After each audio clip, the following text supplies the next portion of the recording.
রাধে রাধে, জয় গোবিন্দ। 2022 সালের 5 নভেম্বর হইতে আমাদের ভাগবত সঙ্গের শুভ সূচনা হয়।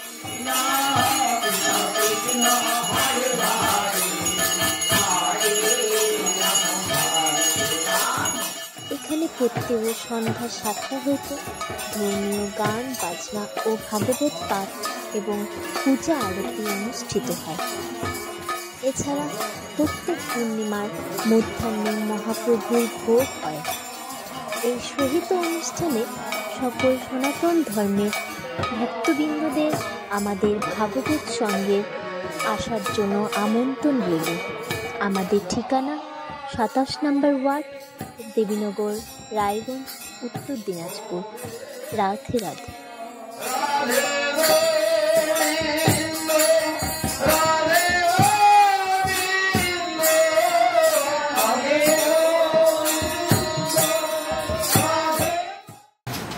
তুমি তো চিনতে পারোনি, তোমার কোনো অপরাধ নেই।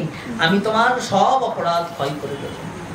সব সময় কৃষ্ণ নাম করি তো। হ্যাঁ, তুমি তো আমার জন্ম এইভাবে মহাপ্রভু কিশোর লীলা করছে। কিশোর লীলার সূত্র করি অনুক্রম, যৌবন লীলার সূত্র করি অনুক্রম, কিশোর লীলার সূত্র করি লগন। বেদ্যা সৌন্দর্য সন্দেশ সম্ভোগ নৃত্য কীর্তন, প্রেম নাম প্রদানশ্চ গৌর দিব্যতি যৌবনে। যৌবনে অঙ্গে অঙ্গে বিভূষণ, দিব্য মাল্য, দিব্য বস্ত্র, দিব্য বেশ, শ্রীমাল্য চন্দন। মহাপ্রভু সবসময় সেজে গুজে থাকতেন, প্রদীপ্ত। কেমন সাজতেন? প্রভুর সাজ কেমন? ধবল পাটের জোর পড়েছে, রাঙা রাঙা পাড় দিয়েছে। ধবল পাট মানে সাদা পাট, সাদা পাটের জোর মানে ধুতি উত্তরীয় একসাথে, আর তাতে সুন্দর লাল মোটা পাড়। মহাপ্রভুর প্রিয় কাপড় এগুলো করতেন। আর ওই রকম কাঁচা সোনার মতন রূপ, ঝলমল ঝলমল নাচকাটি, ঠোঁটটা লাল টকটকা, চোখগুলো এত বড় বড়, দিব্য দেহধারী গৌরাঙ্গ মহাপ্রভু। যার সর্বঙ্গ গৌর, তিনি গৌরাঙ্গ, তিনি কলিযুগের ভগবান। বাচ্চা ছেলে খুব দুষ্ট। মা আলোচনা করছে, দেখো বড় ছেলেটা আমার পণ্ডিত হলো, ছোটটা কি মূর্খই থাকবে? ও পুরন্দর মিশ্র, মূর্খ থাকবে কেন? তাহলে ওর একটা ব্যবস্থা করো। বলে, ও তো কোনো কথাই শোনে না, ও তো তোমার কথা যাও বা শোনে, তুমি একটু ভালোবাসো, আমাকে দেখলেই ভয় পালায় আর কথা শোনে না একদম। তুমি বলো কি করবো? বলে কি, তোমার কথা শুনবে না, তুমি কোনো ভালো পণ্ডিত দেখে ওকে বলে ভর্তি করে দাও। এরকম মায়েরা বাচ্চাদের বলে। বাবা সচিমাও তাই বলছে, পড়াশোনা তো শেখাতে হবে। ব্রাহ্মণের ছেলে মূর্খ করে তো আর রাখা যায় না, পণ্ডিতের ছেলে। সচি, আমি মনে মনে চিন্তা করছিলাম, জানো তো, ওই যে আমার বন্ধু আছে না গো, কি, আরে ওই যে বন্ধু গঙ্গাদাস পণ্ডিত, ওই গঙ্গাদাস পণ্ডিতের সঙ্গে কথা বলেছি। নিমাইকে না ওর টোলে ভর্তি করে। বাহ, খুব ভালো। নিমাইকে দেখে বাবা বললেন, শোন নিমাই, খেলাধুলা অনেকদিন হলো, এখন অনেক বড় হচ্ছিস, তোর পড়াশোনা করা উচিত এখন, তুই পণ্ডিতের ছেলে, এটা মনে রাখবি। বাবা, আমি তো পড়াশোনা করতেই চাই। শোন, তাই পড়াশোনা করতে চাই, শোন, কালকে ভোরের বেলা স্নান করে আর একটা পুঁথি নিয়ে, যেটা তোর ভালো লাগে, রেডি হয়ে তিকচ্ছ ধুতি পরে, গলায় কাপড় দিয়ে, চন্দনের ফোঁটা দিয়ে রেডি হয়ে থাকে, মানে তৈরি হয়ে থাকে। রেডি মানে তো আমাদের চলতি ভাষা হয়ে গেছে, তৈরি হয়ে থাকে। বাবা আদেশ করছে। উঠেছেন, বাবারই একটু দেরি হয়ে গেছে, রাতের বেলা একটু ভোরের দিকে বৃষ্টিটা হয়েছে, আর কি ভালো লাগছে ঘুমাতে, জগন্নাথ মিশ্র একটু দেরি হয়ে গেছে। এর মধ্যে নিমাই স্নান টান করে বগলতলায় একটা পুঁথি নিয়ে, যেমন বড়দের ভাব থাকে, বাচ্চা হলে কি বড় বড় ভাব, আয় নিমাই, উঠলি? নিমাই এসে সামনে দাঁড়িয়েছে জগন্নাথ মিশ্র। তখন জগন্নাথ মিশ্র স্নানই হয়নি, ফোটা টোটা দিয়ে যেমন যেমন বলেছে। ও বাবা, এ কি দেখছি আমি, যে ছেলে আমার কোনো কথাই শোনে না, সেই ছেলে আজ দেখো পণ্ডিতের মতো। বাহ, খুব ভালো। তারা এখনই আমি গঙ্গা ইটটা দৌড় দিয়ে আসি। দৌড় দিলেন মিশ্র পুরন্দর, স্নান করে এসে তাড়াতাড়ি কাপড়টা পরে, পরে এসে জপ আনি ধ্যান, যা হবে হবে, আগে নিমাইকে গুরুগৃহে দিয়ে আসি। এই শুভক্ষণে বেশি দেরি করা যাবে। নিমাইকে নিয়ে নৌকা পার হয়ে চললেন গঙ্গাদাস পণ্ডিতের তোলে, নিয়ে গিয়ে নিমাইকে ভর্তি করে গুরুদেবকে প্রণাম করলেন। নিমাই গঙ্গাদাস পণ্ডিতকে প্রণাম করলেন। অজ্ঞান তিমিরান্ধস্য জ্ঞানাঞ্জন শলাকয়া চক্ষুর উন্মিলিতং যেন তস্মৈ শ্রী গুরবে। নিমাইয়ের প্রথম গঙ্গাদাস পণ্ডিত। এই গঙ্গাদাস পণ্ডিত কার অবতার জানেন? জানেন না? কৃষ্ণের গুরুদেব কে ছিল? কৃষ্ণের গুরুদেবের নাম শান্তিপুনি মুনি। শান্তিপুনি মুনির অবতার হচ্ছে গঙ্গাদাস পণ্ডিত। কলিযুগে শান্তিপুনি মুনি যে যার গুরু। নরোত্তম বলেছে না, চক্ষুদান দিল যেই জন্মে জন্মে প্রভু সেই দেব্য জ্ঞান হৃদে প্রকাশ। প্রেম ভক্তি যাহা হইতে অবিদ্যা বিনাশ যাতে বেদে গায় যাহারও চলে। শ্রীগুরু করুণার সিন্ধু অধম জনার বন্ধু লোকনাথ লোকে রচিত। হাহা প্রভু কর দয়া দেহ মরে পদ ছায়া এবে যশ ভুজু ত্রিভুবন। যে গুরু সে প্রতি জন্মে তোমারই গুরু। এটাই সৎগুরু। যে নিমাইয়ের গুরু শান্তিপুনি মুনি, তারই অবতার গঙ্গাদাস পণ্ডিত। গঙ্গাদাস পণ্ডিতের টোলে ভর্তি হলেন নিমাই। প্রত্যেকদিন নিমাই সঠিক সময়ে আসবে আর ভালো করে পড়াশোনা করবে। নিমাইকে একটি কলম দিলেন, এখন যেন হাতে করে দেয়। গুরুদেব প্রথম কলমটা দিতেন। কলম মানে ওই গাছের কলম, কিন্তু দোয়াতের মধ্যে ওটা ওই কালিতে চুবিয়ে চুবিয়ে লেখাপড়া করতে হতো। পরের দিন থেকে নিমাই আসলেন, গুরুকরণ হলো। নিমাই সব শিশুর মাঝখানে, কেউ বড় কেউ ছোট, তখন তার এরকম ক্লাস ভাগ ছিল না। তবে যারা একটু বেশি বড় তাদের আলাদা পড়ানো হয়, যারা একটু মোটামুটি একই বয়সী 2-4 বছর আগে পিছিয়ে তাদের একটা ক্লাস এরকম করে পড়ানো হয়। প্রথমে বড়দের ক্লাস হয়, তারপরে ছোটদের ক্লাস। যখন বড়দের ক্লাস হয় তখনই নিমাই চলে আসে আগে আগে, আর ওই পেছনে বসে থাকে বড়দের ক্লাস করা শোনে। তারপরে ছোটদের ক্লাস আরম্ভ হয়, কারণ ছোট বাচ্চাদের আসতে দেরি হবে, স্বাভাবিক ব্যাপার। পড়ে গেল ধীরে ধীরে, ঠান্ডা শীত পড়ে গেছে। কিন্তু নিমাই ওই ভোরের বেলা চলে আসে। কি করে আসে? নিমাই বলি কি, দেখো তুমি তো আসো এত ভোরে, শীতের দিন, কুয়াশা পড়ে, এত ভোরে তুমি আসো কি করে এতটা দূর? তোমার বাড়ির থেকে আমার বাড়ি তো কমটা দূর নয়। বলছে আমি এক নৌকাওয়ালাকে ঠিক করেছি, মাঝি। সেই মাঝি আমায় পৌঁছে দেয় এই ঘাটে, আমাদের ওই ঘাটে। আচ্ছা, সে তোমাকে একা নিয়ে আসে নৌকা? বলে হ্যাঁ। কি করে একা নিয়ে আসে? তাহলে তো অনেক পয়সা নেয়। বলে না, পয়সা টয়সা তো চাই না। ওমা, বলো কি? বলে হ্যাঁ। তাহলে আসলে আমার সাথে তার কথা হয়েছে, সে তো অনেক দুঃখী। আমি বলেছি আমি যদি বড় হয়ে পণ্ডিত হই তাহলে তোমার সব দুঃখ দূর করবো, অনেক টাকা হবে তখন আমার, আমি বড় পণ্ডিত হবো, দেশ বিদেশ আমাকে জানবে, তখন আর তোমার চিন্তা থাকবে না। আমার বাবাকেও দেখবো, তোমাকেও দেখবো, তুমি শুধু আমাকে সময় মতো পার করে দেবে। তাই নাকি? গুরুদেব শুনে হাসছে, বাবা এইটুকু ছেলের কি বুদ্ধি, ভালো, তুমি বড় পণ্ডিত হও, তোমার বাবার চেয়েও বড় পণ্ডিত, আমার চেয়েও বড় পণ্ডিত হও, এই আশীর্বাদ। একদিন নিমাই বড়দেরকে পড়ানো হচ্ছে, পেছনে বসে আছে যেমন বসে থাকে। তো গুরুদেব একটা কথা শিষ্যদের মধ্যে জিজ্ঞাসা করছে, উঁচু ক্লাসের পড়াশোনা। নিমাই পেছন থেকে হাত তুলেছে, কেউ হাত তুলে না।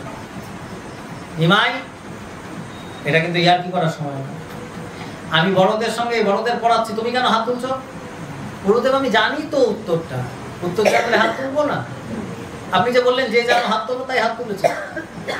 তুমি জানো এটা বড়দের পড়াশোনা, তুমি বাচ্চা ছেলে জানো না? আমি জানি, বলবো?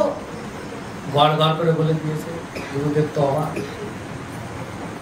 নিমাই কি করে জানলো? এই প্রশ্নের মাথা চুলকাচ্ছে। শোনো নিমাই, এদিকে তুমি কি আরো অন্য কারো কাছে টোলে পড়াশোনা করতে যাও? তোমার আরো গুরু আছে? না তো, আপনি আমি তো এখানেই করতে আসি। তাহলে তুমি এই প্রশ্নের উত্তর জানলে কি? আগের দিন যখন আপনি পড়াচ্ছিলেন বড়দের, আমি পিছনে বসে শুনে নিয়েছি, আমার মনে আছে, তাই বলি।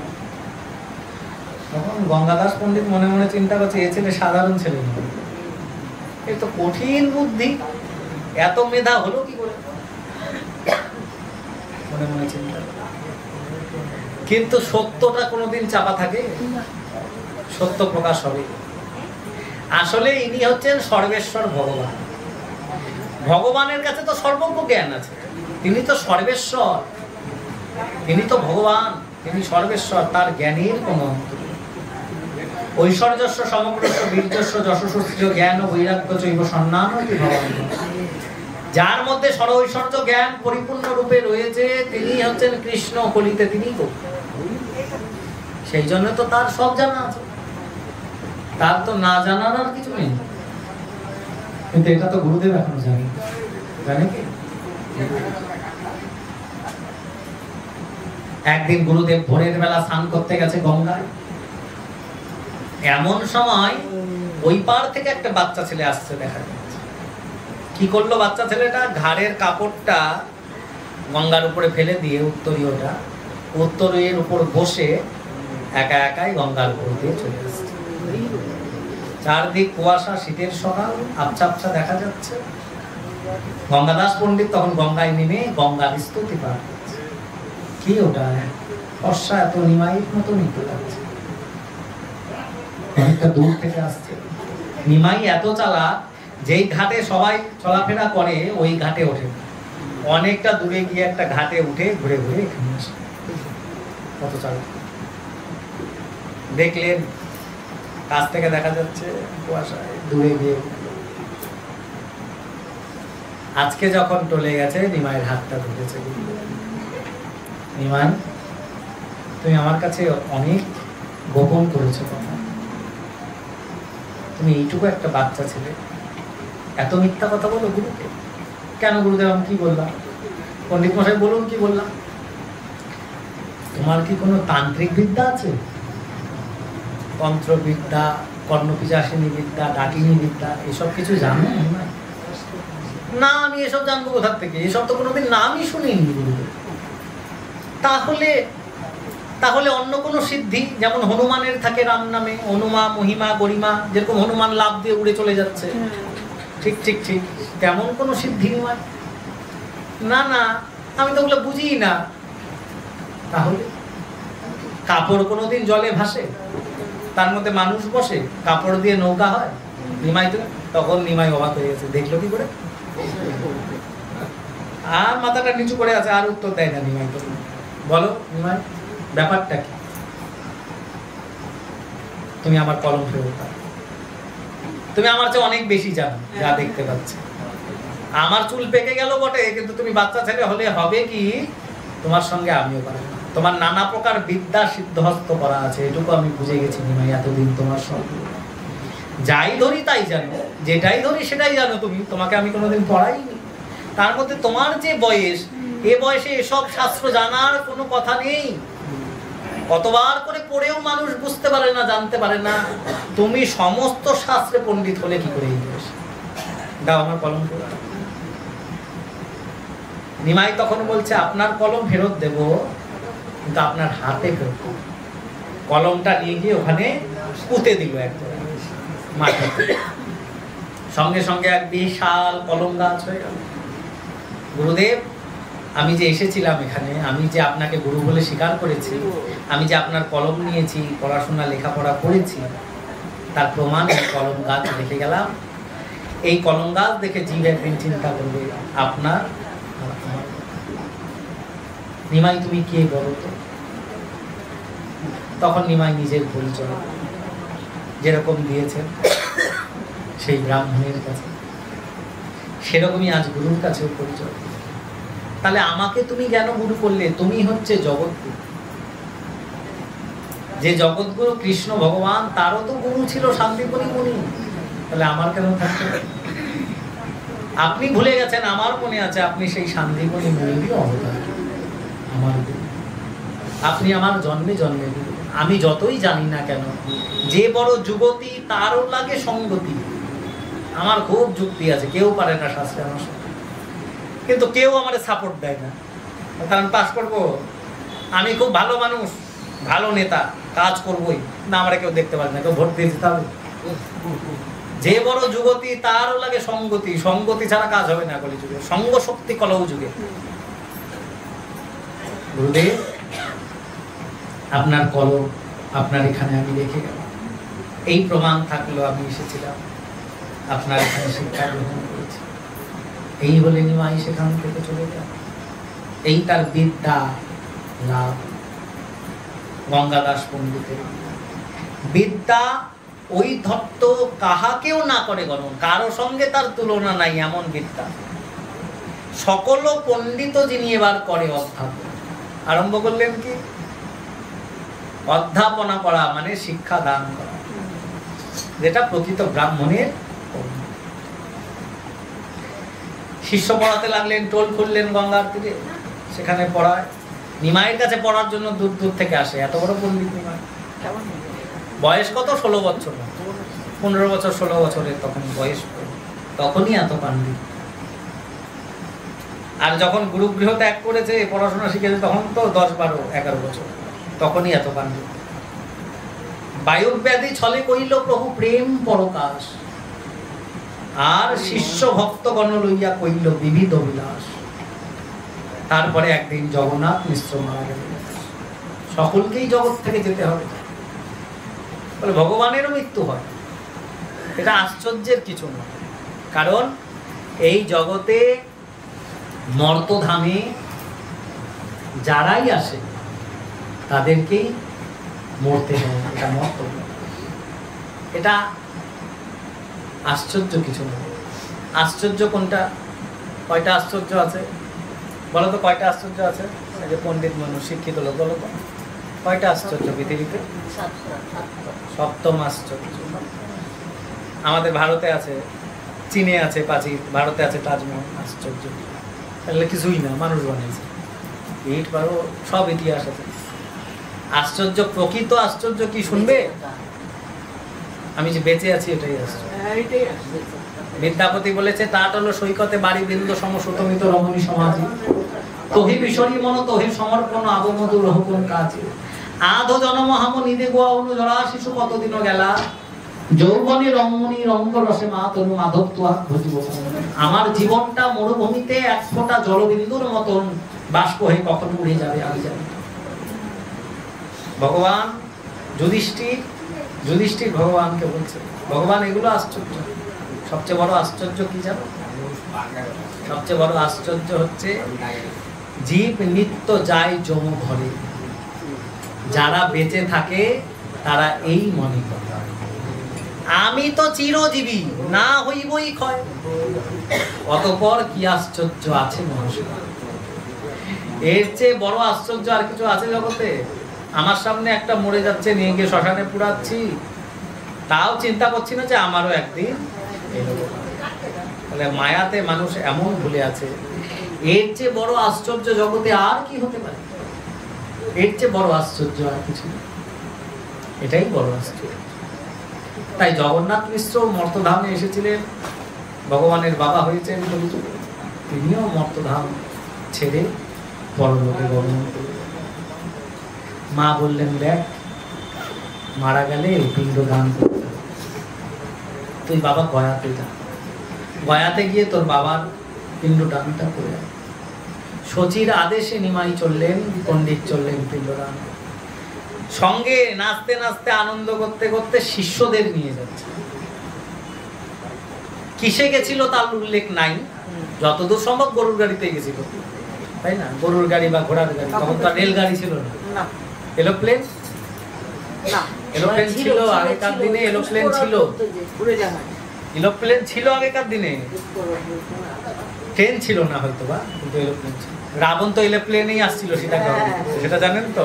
কি পুষ্পক বিমান, যেটা কুবের, ব্রহ্মা কুবেরকে দিয়েছিল। কুবেরকে হারিয়ে দিয়ে লঙ্কা জয় করে যখন রাবণ, পুষ্পক বিমানও ছিল, এরোপ্লেন ছিল তখন। সেটা দিব্য বিমান, এখনকার থেকে অনেক উন্নত। এখনকার বিমান তো ক্র্যাশ হয়ে যাচ্ছে, এখনকার বিমান আগুন ধরে যাচ্ছে, এর মাথায় পড়ে, ওর মাথায় পড়ে, ওগুলা কারো মাথায় পড়তো না। মনের থেকে চলতো, মনের গতি দেখে চলতো। মন যদি বলে চল, চলবে, মন যদি বলে নাম, নাম। এমন সাংঘাতিক বিমান, মনের সঙ্গে কানেক্ট করা। রিমোটে কানেক্ট করা থাকে না, ওই বিমান মনের সঙ্গে কানেক্ট করা। ব্রহ্মা উপহার দিয়েছিল। তাহলে কত উন্নত ছিল? এখনো অত উন্নত হয়নি, আরো দিন আছে। আমরা মনে করি কলিযুগের বিজ্ঞান উন্নত, না, সত্যযুগের বিজ্ঞানের সঙ্গে পারবে না কলিযুগের বিজ্ঞান। সত্যযুগের বিজ্ঞান আরো উন্নত ছিল, বড় যুগ, মাথায় মানুষের বুদ্ধি বেশি, শক্তি বেশি, সবই বেশি সেখানে। এখনকার থেকে সেখানে বেশি থাকবে না, এটা কোনো কথা? যারা ধার্মিক লোক তারা বিশ্বাস করবে কখনোই কথা? কখনোই। তাই মহাপ্রভুকে, গৌরাঙ্গকে সচিমা বললেন, যাও না, পিতার পিণ্ড দান করে আসো, এটা পুত্রের কর্তব্য। আমার বড় ছেলে তো নেই, সে তো সন্ন্যাসী হয়ে চলে গেছে নিরুদ্দেশ, তুমি এখন একমাত্র, তাই তুমি গিয়েই পিণ্ড দান করে আসো। মহাপ্রভু চললেন পুরী ধামে, আনন্দ করতে করতে গেলেন, গিয়ে সেইখানে বিষ্ণুপাদ পদ্ম যখন দর্শন করে, যখন পিণ্ড দান করবে, বিষ্ণুপাদ পদ্ম দর্শন করলেন। দর্শন করলেই মহাপ্রভুর প্রেম ভক্তি লাভ হয় সেখানে, কৃষ্ণ প্রেম ভক্তি। সে ভগবানের কথা তখন মনে পড়ে যায়। মনুষ্য জন্মে সার্থকতা কি গই? নাচানাচি করা, পাণ্ডিত্য করা। পণ্ডিত হয়ে যদি কৃষ্ণ ভজন নাই করলাম তাহলে কেমন পাণ্ডিত্য? তখন কৃষ্ণ প্রেম লাভ হয়। বয়াসুরের বক্ষে বিষ্ণুপাদ পদ্ম দেখে তখন নিমাইয়ের মনে ভক্তি জাগ্রত হয়।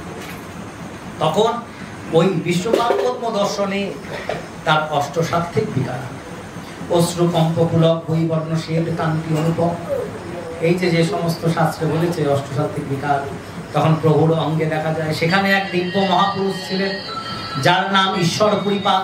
ঈশ্বর পরিপাদ লক্ষ্য করলেন, এত লম্বা ছেলেটা, এত সুন্দর যুবক দেখতে, তার মাথায় এত সুন্দর কোকড়ানো চুল, তার নয়ন এত বড়, যে ৩২টা লক্ষণ মহাপুরুষের সর্বঙ্গে থাকে তা সকলেই এই পুরুষের, এই যুবকের অঙ্গে রয়েছে। এই যুবককে আমাকে জানতে হবে।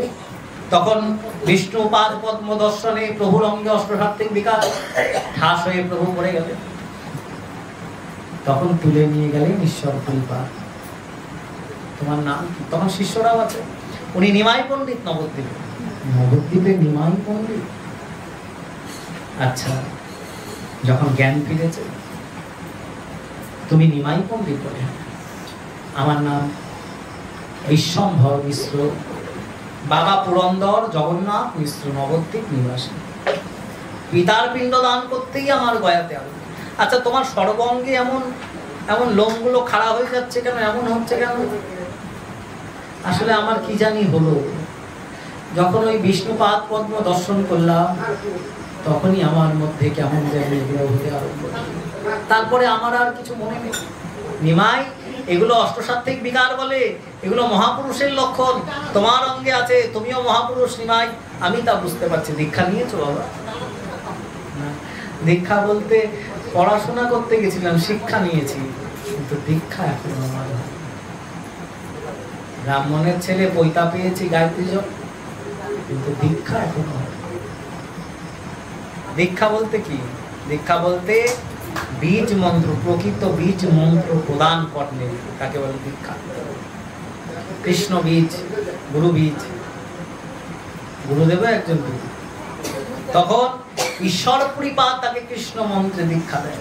গয়াধামে দীক্ষা হয়। যেই না দীক্ষা হয়েছে সঙ্গে সঙ্গে প্রেমে পাগল হয়ে পড়লেন। আর এতদিন আমি কি করেছি? কিসের পাণ্ডিত্য, কিসের পণ্ডিত? কৃষ্ণ ছাড়া জগতে কিছু নেই। কৃষ্ণ কৃষ্ণ শুধু শ্রীকৃষ্ণ, কৃষ্ণ বিনা কিছু নাই। করো, শুধু শ্রীকৃষ্ণ, কৃষ্ণ ছাড়া আর কি আছে? এই অষ্টসাত্ত্বিক বিকারগ্রস্ত হয়ে মহাপ্রভু অশ্রু কম্পপুলক বৈবর্ণ শ্বেত কান্তি বাহু তুলে হরি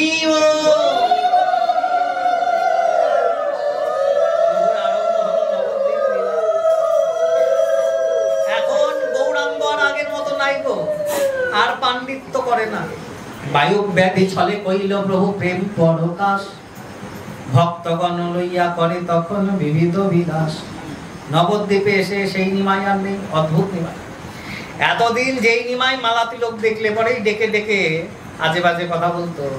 এই এই যে তিলক কাটছো তোমরা, তিলক কাটলে কি হয়? এখন যারা একটু মানে সবাই তো আর পণ্ডিত না, এখানেও অনেক ভক্ত আছে, মানে জিজ্ঞাসা করে তিলক কাটে আসো কি আছে, মুখের দিকে তাকিয়ে হাসবে, উত্তর দিতে পারবে। আছে না? নিমাইও এরকম রাস্তাঘাটে ধরে, ও তো পণ্ডিত, তাই তিলক দিয়ে করতেছ, তিলক কাটলে কি হয়, ব্যবসা খেয়ে যায়, ও পণ্ডিত, কিছু বলতে পারে। মহাপ্রভুর একজন বন্ধু ছিল যিনি ভক্তি পরায়ণ ছিলেন, তার নাম গদাধর পণ্ডিত। ওই যে পঞ্চতত্ত্বের মধ্যে মহাপ্রভুর বাদিকা আছে, তার মধ্যে একটু গোপী ভাব ছিল, সখী ভাব ছিল। যখনই গদাধর যেত, প্রভু পিছন থেকে ঢিল মারত লম্পটে। আমরা যেরকম একটু নারী ভাব থাকলে কোনো ছেলের মধ্যে হাফ লেডিস বলে খেপাই, এইরকম গৌরাঙ্গের প্রথম জীবন। শ্রীবাস ভক্তি পরায়ণ ছিল, শ্রীবাসকে ডেকে জিজ্ঞাসা করতো, সারাদিন হরি হরি করো, হরি হরি করলে কি হয় শ্রীবাস? নিমাই তোমাকে ওই হরি কৃপা করুক, তুমিও বুঝবে হরি হরি করলে কি হয়। তোমার বাবা যেমন করে, তোমার দাদু যেমন করে, নীলাম্বর চক্রবর্তী তোমারও তাই হোক। শ্রীবাস বলে, প্রভুকে সত্যি সত্যি আজ সেই অবস্থা, নবদ্বীপে এসে নিমাই আর আগের মতো নাই। গঙ্গার ঘাটে বসে অশ্রু জলে ভাসিয়ে চিন্তা করছে, এতদিন আমি কি করলাম, এ কি করলাম আমি এতদিন, হাই রে আমার কত সময় বৃথা চলে গেল। হরে কৃষ্ণ নাম জপ অবিরাম, যতদিন দেহে আছো এ চেতন, দিন চলে গেল কিছু না হইল, সমনে দেখো এখন ভীষণ মরণ, জম কি তোমাকে ছাড়বে? দীপানিশি বৎসর গুনিছে কোন দিনে দিবে হানা, আমার আমার করি রাত্রি দিনে মরি, জমদূতে দেখে রঙ্গ, আমি কেবল বলি আমার আমার, আমি যে তোমার কহু বললাম। যে বা পুত্র বধূ যতনে পালিছ, তারা সকলে নিমিরতিতা, সেই পুত্র বধূ হাতে গলে বাঁধি, মুখে জালি দিবে চিতা। সেদিন সব সম্বন্ধ মিটে যাবে, তুমি আমার আমার আর আপন আপন বলছ। কেউ তোমার নিজের আছে কি? কে বন্ধু আছে তোমার? কে তোমাকে পারাবার করবে? দীনবন্ধু ছাড়া তো আর কেউ নেই। যদি এখন থেকে সময় সুযোগ না করো, ঘাটে বসে কাঁদতে হবে, উদ্ধার হওয়ার উপায় নেই। হরিদিন তো গেল, সন্ধ্যা হলো, পার করো আমার, তুমি পারের কর্তা শুনি বার্তা। ওগো তাই তো ডাকি তোমারে, যাদের পারের সম্বল আছে সাধনার বল, তারা চলে গেল অকুল পারাবারে। শুনি করি নাই যার, তুমি তো তারে করো পার। ওগো তাই তো ডাকি তোমারে, হরিদিন তো গেল, সন্ধ্যা হলো, পার করো আমায়। আমার কতদিন বৃথা চলে গেল, কৃষ্ণ ভজন হলো না, জীবনিত্য কৃষ্ণ দাস ইহা বলি গেল, অতএব মায়া পিচাসী জীবের গলাতে বাঁধিল। কৃষ্ণ হয় সূর্য সম, মায়া অন্ধকার, যাহা কৃষ্ণ তাহা নাই মায়ার অধিকার। কৃষ্ণ যদি হও তুমি, বলো একবার, কৃষ্ণ তোমায়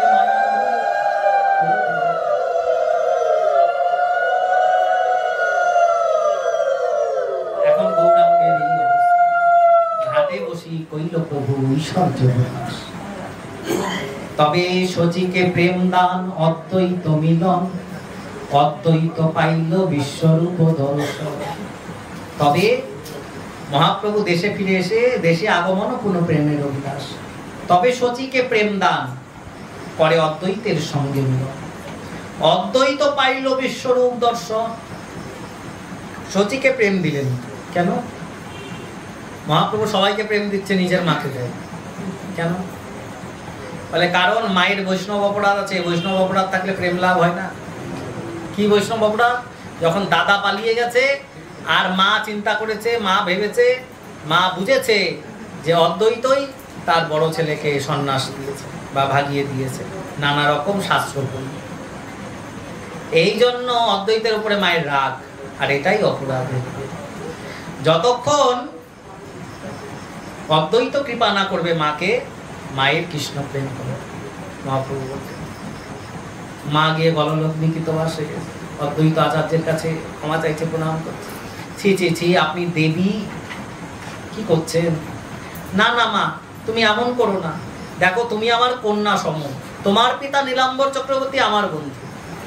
তাহলে কন্যার কি আবার পিতার কাছে আর পিতার কন্যার কাছে কোনো অপরাধ থাকে? কোনো অপরাধ নেই। নিমাই তোমাকেও প্রেম করবে। হরিনাম কি সবাই নেচে গিয়ে বেড়াচ্ছে, নিমাই মা অথচ বোঝেই না। তোরা খোল বাজাই, তোরা ওই ঢোল বাজাই নিয়ে নাচিস কেন? তোরা হচ্ছে কি করতাল বাজাস কেন? ওই থালাগুলোকে গোল